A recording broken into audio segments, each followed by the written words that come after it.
जय राधे कृष्ण। दोस्तों, मैं आज एक नया सफ़र शुरू करने जा रही हूँ। मैं भगवत गीता जी का अध्ययन करूँगी। हम सभी हाथ जोड़कर श्री कृष्ण जी से प्रार्थना करेंगे कि हमारे इस भगवत गीता के सफ़र में हमारा साथ दे। भगवत गीता के हर एक शब्द को समझने के लिए हमें बुद्धि दे, हमें इस योग्य बनाए कि हम गीता में लिखी एक एक शब्द को समझ सके और अपनी ज़िंदगी में उतार सके। तो इसी प्रार्थना के साथ और श्री कृष्ण जी को नमन करते हुए, उनसे आशीर्वाद लेते हुए, उनसे आज्ञा लेते हुए मैं भगवत गीता का प्रथम अध्याय शुरू करती हूँ। जय राधे कृष्ण। भगवत गीता की व्याख्या आपने ना जाने कितने लोगों के मुख से सुनी होगी। आज मैं अपने मुख से भगवत गीता का अध्ययन करने जा रही हूँ। मेरे इस सफ़र में आप सभी भी मेरा साथ बनाए रखिएगा। तो चलिए शुरू करते हैं भगवत गीता का प्रथम अध्याय। कुछ भी गलती हो तो मैं हाथ जोड़कर श्री कृष्ण जी से भी माफ़ी मांगूंगी और आप सबसे भी माफ़ी मांगूंगी। कृपया मेरा साथ बनाए रखिएगा। जय श्री कृष्ण।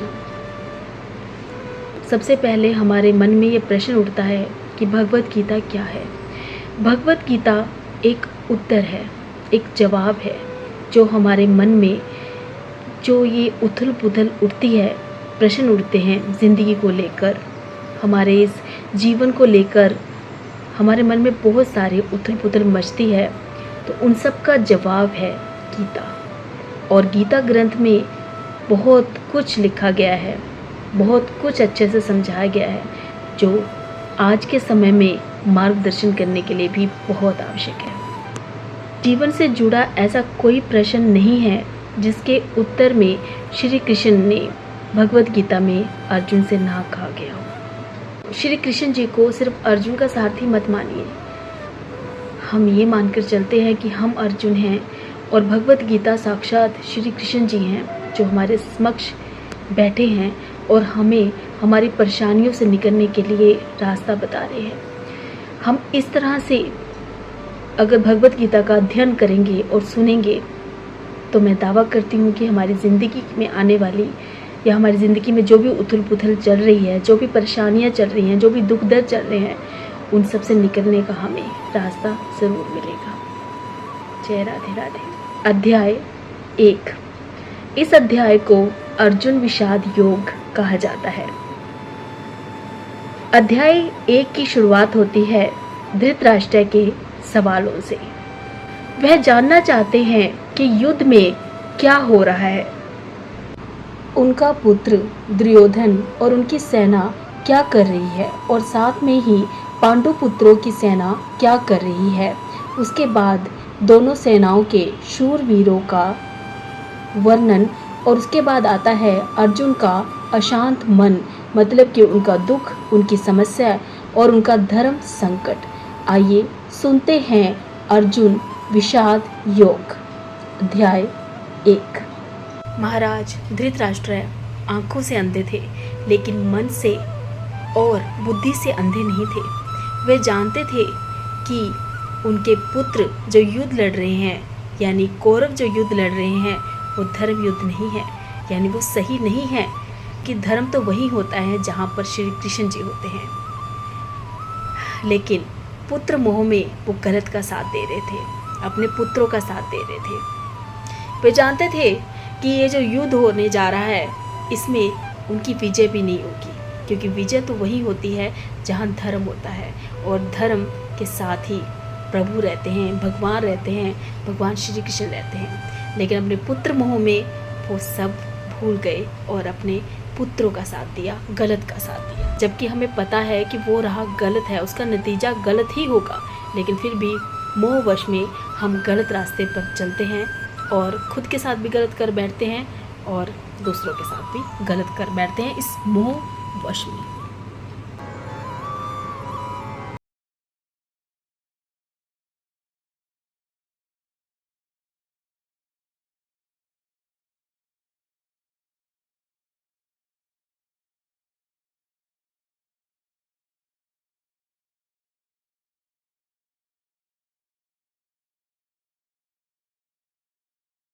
दृष्टि से युद्ध स्थल का आंखों देखा हाल धृतराष्ट्र जी को बताते हैं। संजय महाराज धृतराष्ट्र को बताते हैं कि हे राजन, दुर्योधन पांडवों की सेना के व्यू को देख रहे हैं और ये बात गुरु द्रोणाचार्य को जाकर कहते हैं। जैसे कि आपको मैंने पहले ही बताया कि संजय को दिव्य दृष्टि प्राप्त हुई थी।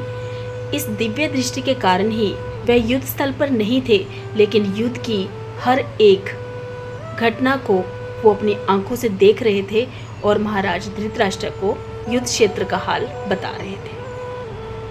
संजय आंखों देखा हाल महाराज धृतराष्ट्र को बताते हैं। वे बोलते हैं कि हे राजन, दुर्योधन पांडवों की सेना के व्यू को देख रहे हैं और ये बात गुरु द्रोणाचार्य जी को जाकर कहते हैं। संजय को दिव्य दृष्टि प्राप्त हुई थी। इस दिव्य दृष्टि की वजह से ही संजय युद्ध में ना जाकर भी युद्ध स्थल की हर एक घटना को देख सकते थे और महाराज धृतराष्ट्र को बता सकते थे।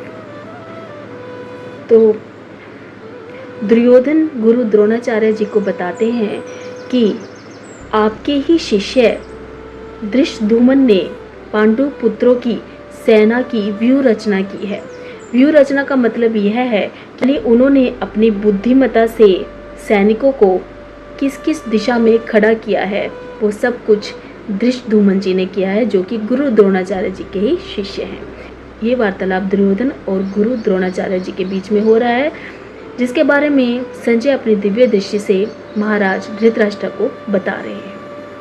धृष्टद्युम्न जी ने पांडवों की सेना को कुछ इस तरह से व्यवस्थित किया है, यानी इस तरह से व्यूह की रचना की है कि उसको भेद कर उस सेना के बीच में जाना असंभव है। ये सब बात जो है वो राजकुमार दुर्योधन जो है वो गुरु द्रोणाचार्य जी से कर रहे हैं। अगर कोई उसमें घुसने में सफल हो भी जाता है तो वह कभी बाहर ना आ सके। तो ऐसी व्यूह रचना धृष्टद्युम्न जी ने पांडवों की सेना की है।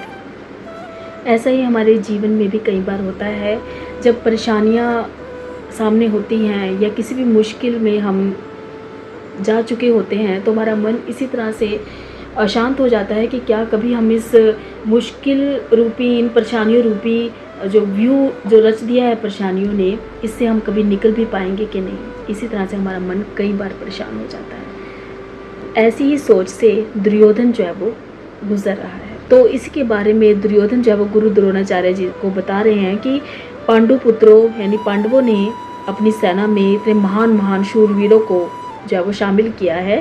पहले अपने शत्रु की सेना के बारे में दुर्योधन गुरु द्रोणाचार्य जी को बताते हैं और उसके बाद वो गुरु द्रोणाचार्य जी को कहते हैं कि अब शत्रु की सेना के बारे में तो मैंने आपको विस्तार से बता दिया कि उसमें कौन कौन शूरवीर शामिल हैं, और उसके बाद आप हमारी सेना जिसके पक्ष में आप खड़े हैं उस सेना के बारे में भी अच्छे से समझ लीजिए, सुन लीजिए कि कौन कौन सेनापति है और वो किस किस स्थिति में खड़े हैं।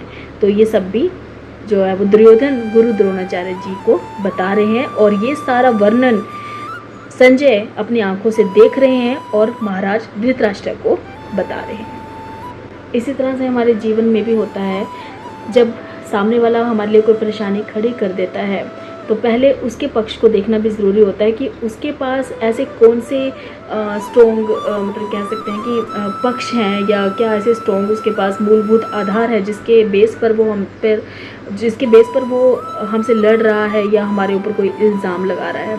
और अगर हम सही हैं, हम सही का मतलब सही रास्ते पर चल रहे हैं, तो उसके पक्ष को देखने के बाद अपने पक्ष को भी देखिए कि हम किस तरह से अपनी सच को साबित कर सकते हैं, अपने सही पक्ष को साबित कर सकते हैं। तो ऐसा जीवन में भी होता है कि सिर्फ अपने पक्ष को ही नहीं देखना होता, सामने वाले के पक्ष को भी देखना ज़रूरी होता है।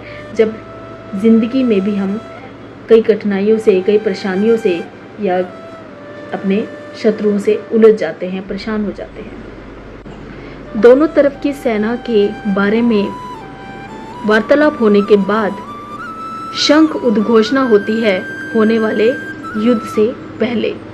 कौरवों की तरफ से भीष्म पितामह सिंह की आवाज में जोर से शंख बजाते हैं, जिसे सुनकर दुर्योधन मन ही मन में बहुत प्रसन्न होता है। दुर्योधन को लगता है कि उनकी तरफ से भीष्म पितामह जैसे प्रतापी सेनापति हैं, तो उन्हें इस युद्ध में जीतने से कोई नहीं रोक सकता, क्योंकि हम चाहे जीते या हारे, कई बार दिल को तसल्ली देनी पड़ती है कि हमारा पक्ष बहुत मजबूत है। हम चाहे गलत ही क्यों ना हो, लेकिन युद्ध जीतने के लिए अपने पक्ष में माहौल बनाना पड़ता है कि हम सही हैं और हमारे पास पूरे साधन हैं इस युद्ध को जीतने के लिए।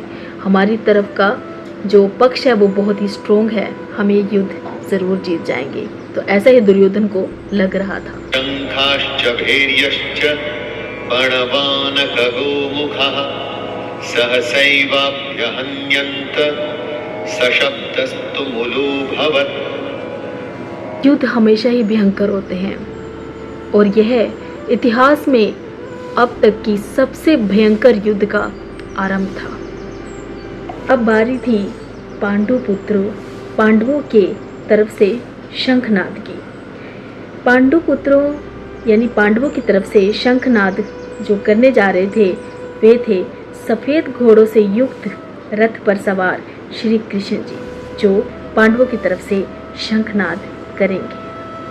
युद्ध में चाहे हम हारे या जीते, लेकिन दोनों पक्ष अपनी अपनी तरीके से अपनी सेना को हिम्मत देते हैं, दिलासा देते हैं। तो ये जो शंखनाद होता है ये उसी का प्रतीक है कि हर तरफ का जो दोनों तरफ के जो सेनापति हैं, जो दोनों तरफ के पराक्रमी सैनिक हैं, वो अपनी सेनाओं के बल को, उनके विश्वास को, उनके उत्साह को शंखनाद की ध्वनि से बढ़ा रहे हैं, उन्हें समझा रहे हैं कि हमें किसी भी हाल में ये युद्ध जीतना है। तो पांडवों की तरफ से शंखनाद किया श्री कृष्ण जी ने, उसके बाद अर्जुन जी ने अपना शंख बजाया, भीम जी ने शंख बजाया, और भी जितने भी प्रतापी इनमें सेनापति थे उन सब ने शंखनाद किए पांडवों की तरफ से। उसके बाद शंखनाद के बाद ढोल नगाड़ों की आवाज़ आई। यानी युद्ध कोई मनोरंजन की स्थिति नहीं होती है, युद्ध एक बहुत ही भयानक स्थिति होती है जो कभी भी किसी भी के सामने उपस्थित हो जाती है। लेकिन इस समय जो ये शंखनाद, ये ढोल नगाड़े बजाए जाते हैं, यह जो युद्ध स्थल में जो सैनिक हैं, दोनों पक्ष के जो सैनिक हैं, उनके उत्साह को, उनकी हिम्मत को बढ़ाने के लिए बजाए जाते हैं। कहने का मतलब यह है कि जब भी युद्ध होता है तो दोनों पक्ष अपनी अपनी तरफ से अपने सैनिकों को मोटिवेट करते हैं, प्रोत्साहित करते हैं कि हमें किसी भी तरह से यह युद्ध जो है वो जीतना है। तो युद्ध जीतने के लिए हर प्रयास जो है वो किया जाता है। तो इसके लिए ये शंखनाद, ये ढोल नगाड़े जो है वो बजाए जा रहे हैं। संजय जो है वो धृतराष्ट्र जी को बता रहे हैं कि महाराज, दोनों पक्ष की तरफ से जो युद्ध का श्री गणेश हो चुका है, यानी युद्ध जो है वो आरंभ होने जा रहा है। महाभारत का युद्ध ऐसा युद्ध था जिसमें बड़े बड़े महान योद्धा जो है वो शामिल हुए थे, क्योंकि इतना बड़ा युद्ध होने जा रहा था जिसे कोई भी योद्धा छोड़ना नहीं चाहता था। कुछ महान योद्धा कौरव पक्ष की तरफ से लड़ रहे थे और कुछ महान योद्धा जो है वो पांडव पक्ष की तरफ से इस युद्ध में शामिल हो रहे थे। तो अर्जुन जो है वो युद्ध के लिए पूरी तरह से तैयार हैं, वे अपने धनुष बाण के साथ पूरी तरह से युद्ध में डटे हैं। लेकिन अपनी तरफ के सेना को देखने के बाद और अपने जो सामने जो विपक्ष में खड़ी है सेना, उसको देखने के बाद अर्जुन का मन विचलित हो उठता है और वे अपने धनुष उठाकर श्री कृष्ण जी से कहते हैं, हे अच्युत, मेरे इस रथ को दोनों सेना के बीच में खड़ा कर दीजिए। अच्युत मतलब अटल रहने वाले, जो एक स्थान पर अड़े रहते हैं, जो एक बार फैसला कर लिया, जो उस पर अड़े रहते हैं, उसे अच्युत बोला जाता है। तो अर्जुन जी यहाँ पर श्री कृष्ण जी को अच्युत कहकर संबोधित कर रहे हैं। अर्जुन जी ने इस युद्ध के लिए श्री कृष्ण जी का साथ चुना था, क्योंकि वह जानते थे कि जिनके साथ साक्षात भगवान है तो मानो उनके साथ धर्म है, और जहाँ पर धर्म होता है वहाँ पर विजय अवश्य होती है। अवधेतान् निरीक्षेऽहं योद्धुकामान् अवस्थितान् कैर्मया सह युध्यव्यम् अस्मिन् रणसमुद्यमे। अर्जुन जो है वो श्री कृष्ण जी से कह रहे हैं कि मुझे अच्छे से अपने विपक्ष के सैनिकों को देखना है, उनकी स्थिति को देखना है, उन महान योद्धाओं को देखना है जो मेरे साथ युद्ध करने के लिए यहाँ पर उपस्थित हुए हैं। यानी है तो वो मेरे अपने ही, लेकिन मेरे सामने खड़े हैं, तो मैं उन सबको जो है वो बहुत ध्यान से देखना चाहता हूँ। इसलिए हे कृष्णा, आप मेरे इस रथ को जो है वो दोनों सेना के बीच में खड़ा कर दीजिए, ताकि मुझे सब कुछ साफ साफ और सही तरीके से दिखाई दे। हमें भी जब भी हम किसी समस्या में फंसे हों, तो हमें भी इसी तरह से पूरी तरह से अपनी समस्या को समझना चाहिए, किस वजह से वो समस्या हो रही है और क्या उसका समाधान निकल सकता है। यानी भली भांति उस चीज़ को समझ कर ही किसी भी नतीजे पर पहुंचना चाहिए।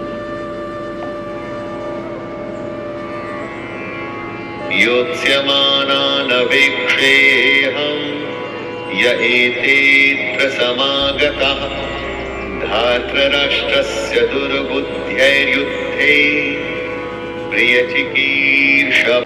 तो जो अर्जुन है वो दुर्योधन को दुर्बुद्धि बता रहे हैं, क्योंकि उसी की दुर्बुद्धि, उसी की गलत बुद्धि की वजह से यह युद्ध होने जा रहा है। तो अर्जुन जो है वो दुर्योधन का साथ देने वाले हर राजा को, हर योद्धा को देखना चाहते हैं कि कौन कौन इस युद्ध में शामिल हुआ है। भीष्म द्रोण प्रमुखतः सर्वेषां च महीक्षिताम् उवाच पार्थ पश्यैतान् समवेतान् कुरुनिति। तो जो संजय है वो धृतराष्ट्र को बताते हैं, हे महाराज, जैसा कि अर्जुन ने श्री कृष्ण जी से कहा कि मेरे रथ को दोनों सेना के बीच में खड़ा कर दीजिए, तो उसी तरह से श्री कृष्ण जी ने रथ को दोनों सेनाओं के बीच में खड़ा कर दिया है। तो वो आंखों देखा हाल जो है वो संजय महाराज धृतराष्ट्र को बता रहे हैं। श्री कृष्ण जी ने अर्जुन के रथ को गुरु द्रोणाचार्य और भीष्म पितामह और बहुत सारे महान प्रतापी राजाओं के सामने खड़ा करके अर्जुन से कहा, हे पार्थ। कृष्ण जी को समझ आ गया कि अर्जुन जो है वो शंका में घिर चुके हैं। तो ऐसे ही हम भी अपनी शंका में घिर जाते हैं, हम परेशानियों में घिर जाते हैं, हमें समझ नहीं आता है कि सही रास्ता क्या है, सही क्या है, गलत क्या है।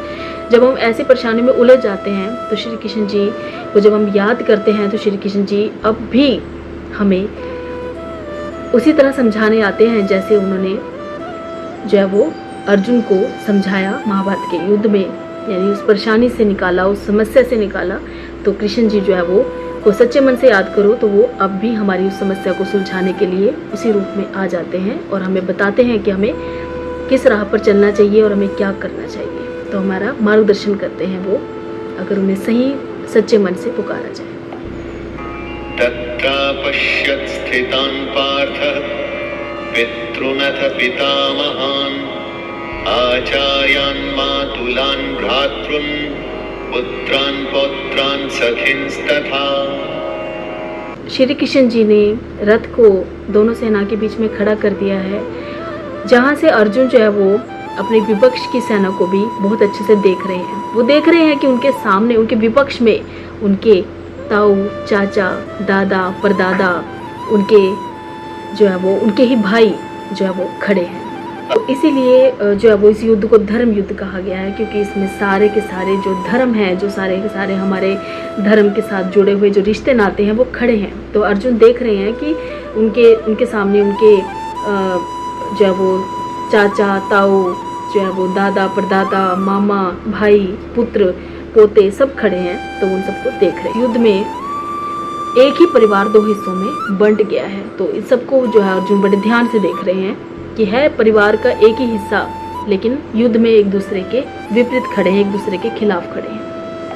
तो इसलिए अर्जुन जो है वो विचलित हो रहे हैं अब ये सब देखकर, और श्री कृष्ण जी ये सब देख रहे हैं कि अर्जुन जो है वो विचलित हो रहे हैं ये सब देखकर।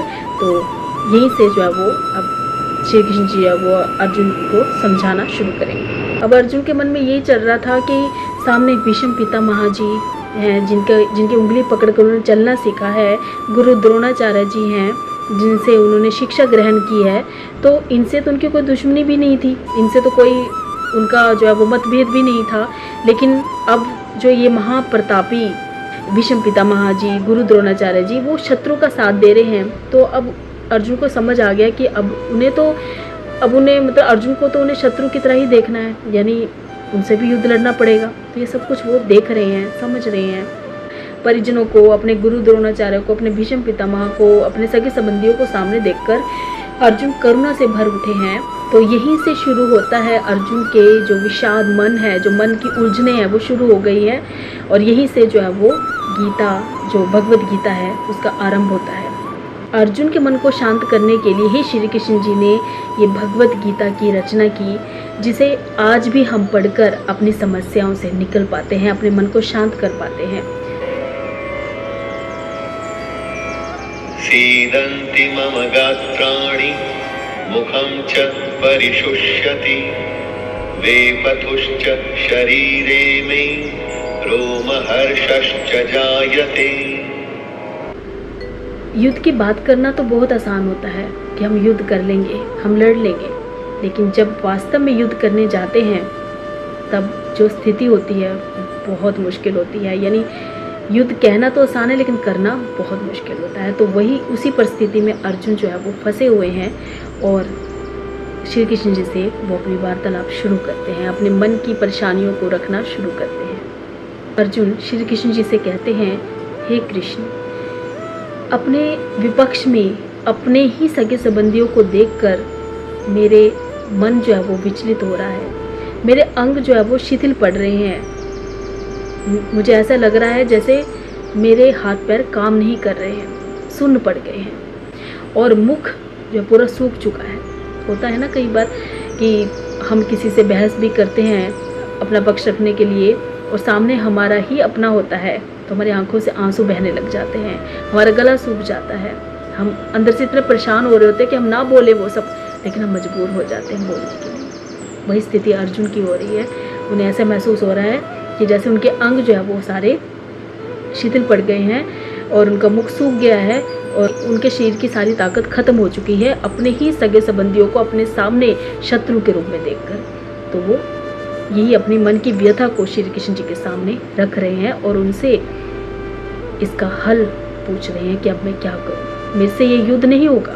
ऐसे ही विद्यार्थियों के साथ भी होता है, जब परीक्षा शुरू नहीं होने वाली होती है तो हम पूरी तैयारी के साथ, पूरे जोश के साथ होते हैं कि हम तो आराम से परीक्षा दे देंगे, मतलब कोई डर नहीं लगता। लेकिन जैसे ही हम परीक्षा रूपी युद्ध में उतरते हैं तब वहाँ पर जो प्रश्नों की हमारे सामने बौछार होती है उसे देखकर हमारा गला सूखने लग जाता है, हमारे दिल की धड़कनें बढ़ जाती हैं। हमें लगता है जैसे हमें तो कुछ आता ही नहीं, हम कैसे करेंगे इस युद्ध को, इस परीक्षा को कैसे जीतेंगे।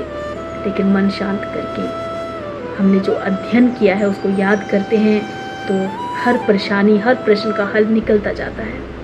तो यही भगवत गीता जो है वो, यही भगवत गीता का सार है कि हर परेशानी का जो सल्यूशन है वो हमारे मन की शांति है। अगर शांत मन से किसी भी चीज़ को सोचा जाए, देखा जाए तो उसका सल्यूशन ज़रूर निकलता है।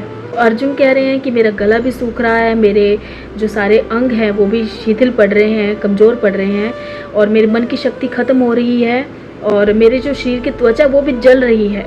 यानी मुझे मेरे सारी अंदर की शक्ति ख़त्म हो चुकी है अपने सगे संबंधियों को सामने देखकर। तो हे कृष्णा, मैं ये युद्ध नहीं लड़ पाऊँगा। तो पूरी शंका से उनका मन जब वो भर चुका है, तो यही वो समय है जब श्री कृष्ण जी ने गीता का उपदेश दिया है और जो गीता का उपदेश आज हम सब के काम आ रहा है जीवन को सही तरीके से जीने के लिए, जीवन को सही दिशा देने के लिए। च पश्यामि विपरीतानि केशव न च श्रेयोनुपश्यामि हत्वा स्वजनमाहवे।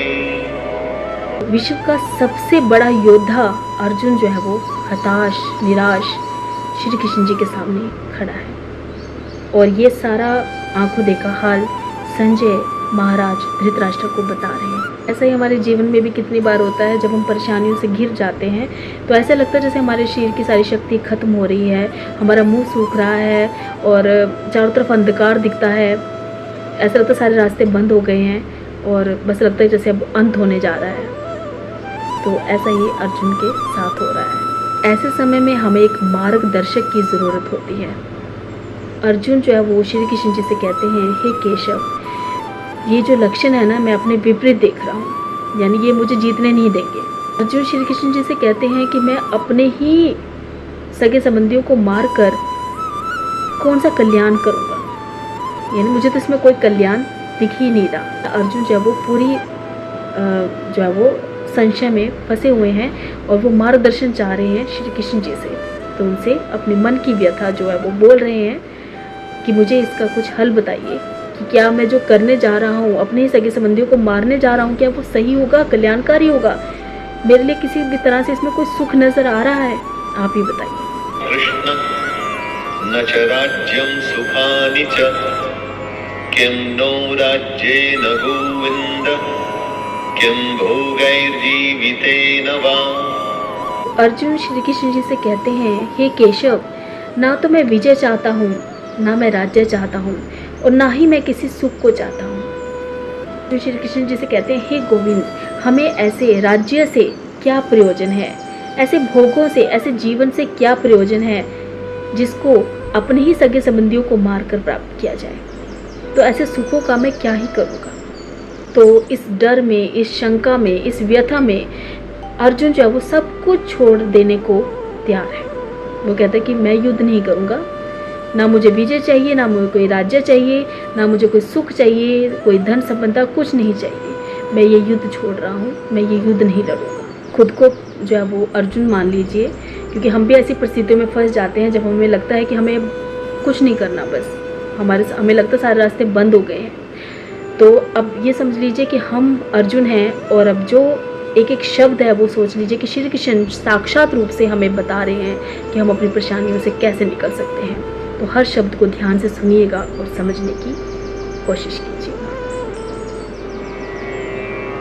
येषामर्थे काङ्क्षितं नो राज्यं भोगः सुखानि च त इमेव स्थिता युद्धे प्राणांस त्यक्त्वा धनानि च।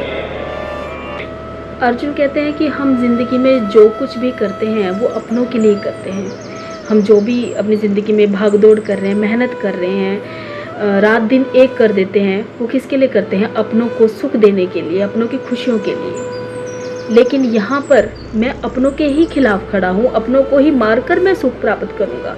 उस सुख का मैं क्या करूँगा जब मैं अपनों को ही मार दूँगा? मैं किस पर राज्य करूँगा?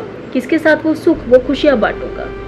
अर्जुन यही कह रहे हैं कि मैं अपनों को मारकर अपने लिए एक सुखी राज्य की स्थापना कैसे कर सकता हूँ। तो मेरा मन बहुत दुविधा में, बहुत उलझन में है। तो मेरा मन तो यही कह रहा है कि मैं ये युद्ध ना ही लड़ूं, क्योंकि मेरे सामने मेरे अपने सगे संबंधी ही तो खड़े हैं। मैं कैसे उन पर बाण चला सकता हूँ, कैसे उन पर जो है वो वार कर सकता हूँ। तो अर्जुन के मन जो है वो पूरी तरह से अशांत हो गया है, उलझनों से भर गया है और पूरी तरह से व्यथित हो चुका है, और दुखी होकर, अशांत होकर वो श्री कृष्ण जी के चरणों में बैठ गए।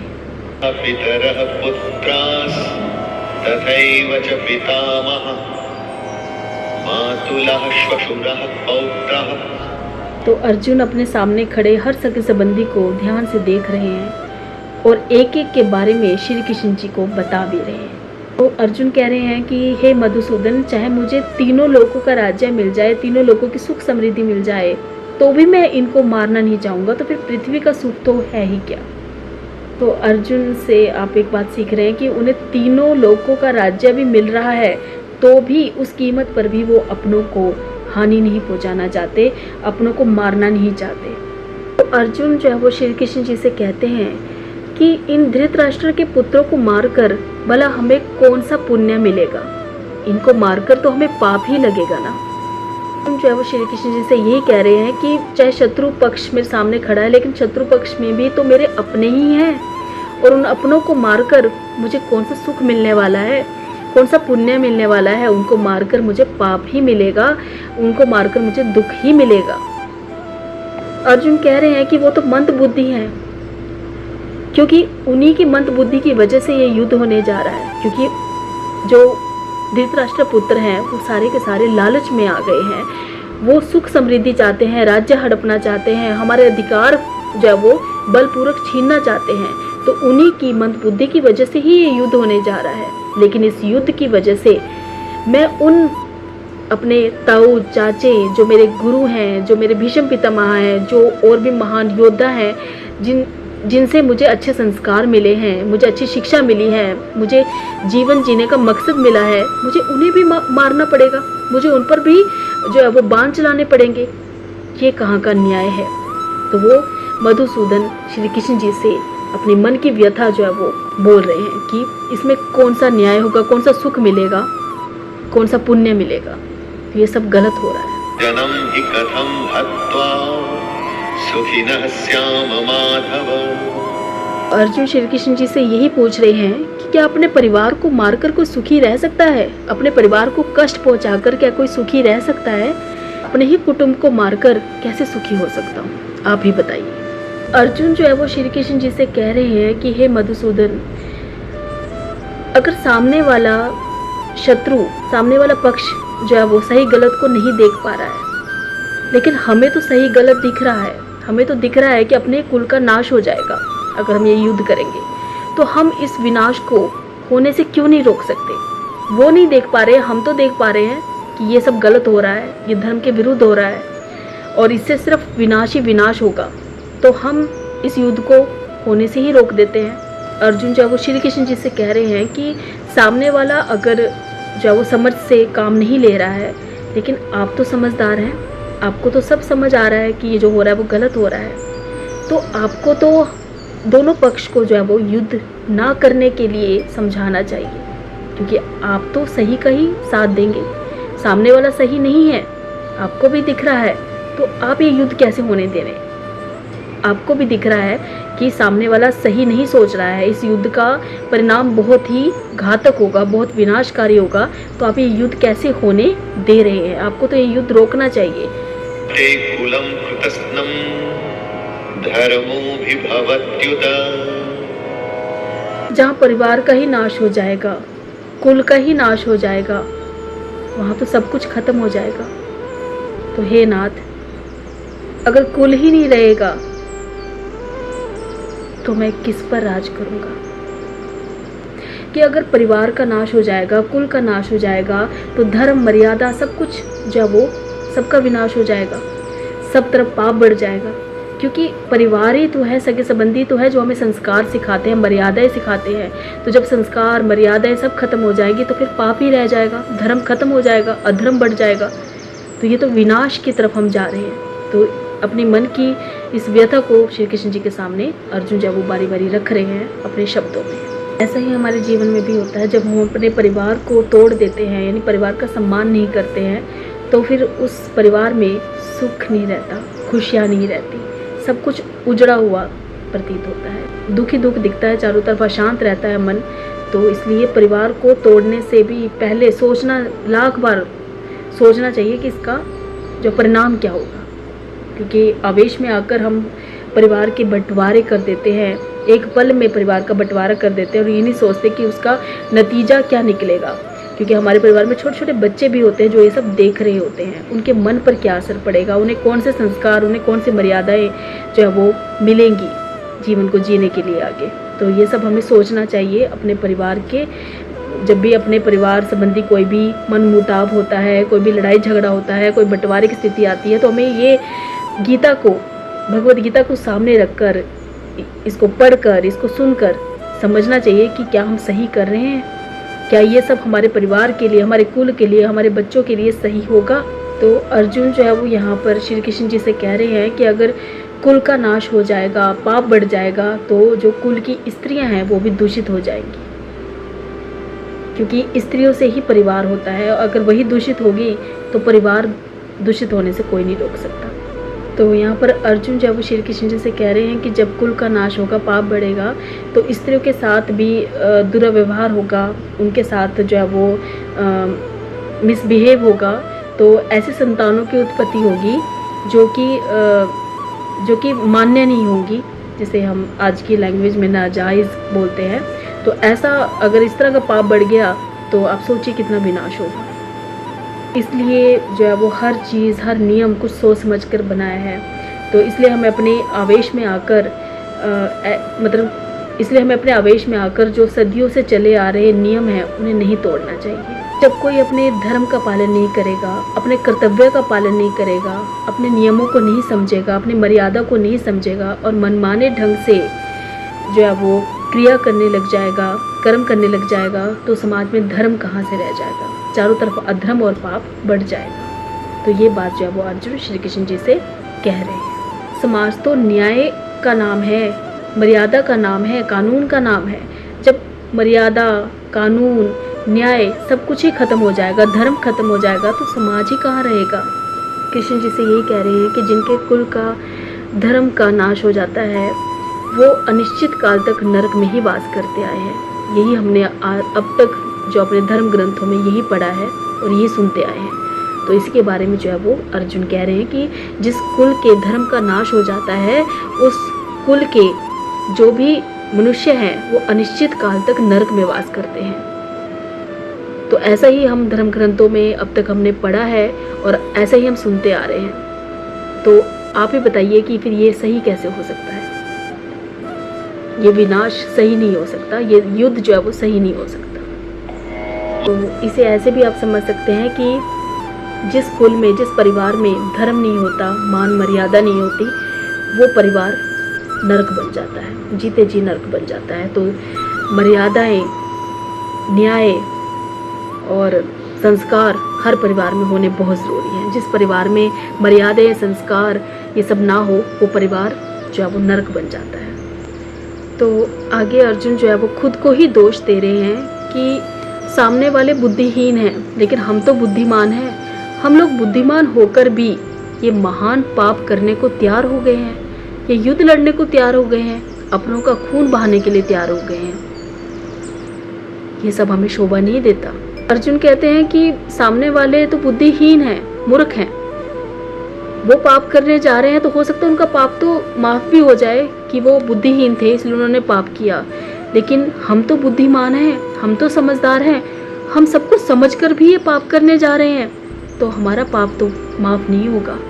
हम तो उनसे भी बड़े पापी कहलाएंगे कि हम सब कुछ जानते हुए भी ये अधर्म करने जा रहे हैं, ये पाप करने जा रहे हैं, अपनों का ही खून बहाने जा रहे हैं।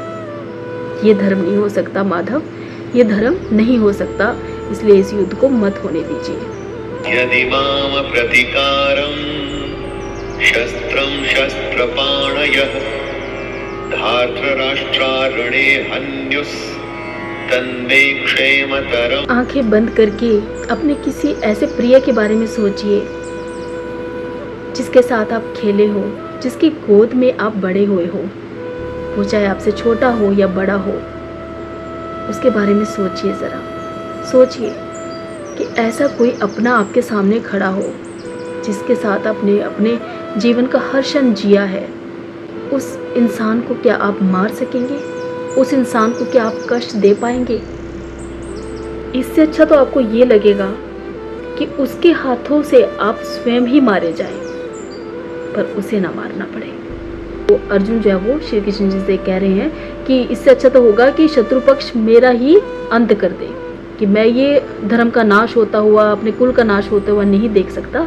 तो इससे अच्छा है कि जो शत्रु पक्ष हैं, जो दुर्योधन है और उसकी सेना है, वो मेरा ही नाश कर दे, मुझे ही मिटा दे, ताकि मेरे हाथों से ये अधर्म ना हो, अपनों का खून ना बहे। संजय उवाच एवमुक्त्वा अर्जुनः संख्ये रथो। संजय जो युद्ध का आंखों देखा हाल महाराज धृतराष्ट्र को बता रहे हैं, वो कह रहे हैं कि अर्जुन जो सारे युद्ध कलाओं से निपुण हैं, सारे शस्त्रों का ज्ञान रखते हैं, इतने बड़े योद्धा अर्जुन अपने सारे अस्त्र शस्त्र जो है वो एक तरफ रख कर रथ के पिछले हिस्से में जाकर श्री कृष्ण जी के चरणों में बैठ गए हैं।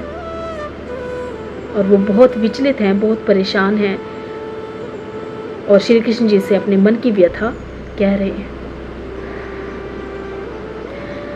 तो दोस्तों, ये था पहला अध्याय भगवद गीता का अर्जुन विषाद योग, जो मैंने अपनी वाणी में पढ़ा है, अध्ययन किया है और आप सब ने इसको समझा है, सुना है। भगवान श्री कृष्ण जी से अपनी गलतियों के लिए क्षमा चाहूँगी अगर भगवत गीता के इस प्रथम अध्याय को पढ़ते हुए मुझसे कुछ भी गलती हुई है तो उसके लिए मैं हाथ जोड़कर उनसे क्षमा चाहूँगी कि मुझे क्षमा कीजिएगा और मुझे बुद्धि दीजिएगा, मुझे सामर्थ्य दीजिएगा कि मैं भगवत गीता को सही ढंग से पढ़ सकूं, सही ढंग से समझ सकूं और उसका सही ढंग से आप सबके समक्ष उच्चारण कर सकूं ताकि आप उसे सही ढंग से अपने जीवन में धारण कर सकें। तो आज का अध्याय यहीं समाप्त होता है। कल फिर आती हूँ श्रीमद् भगवत गीता का दूसरा अध्याय लेकर। तब तक जय श्री राधे कृष्ण।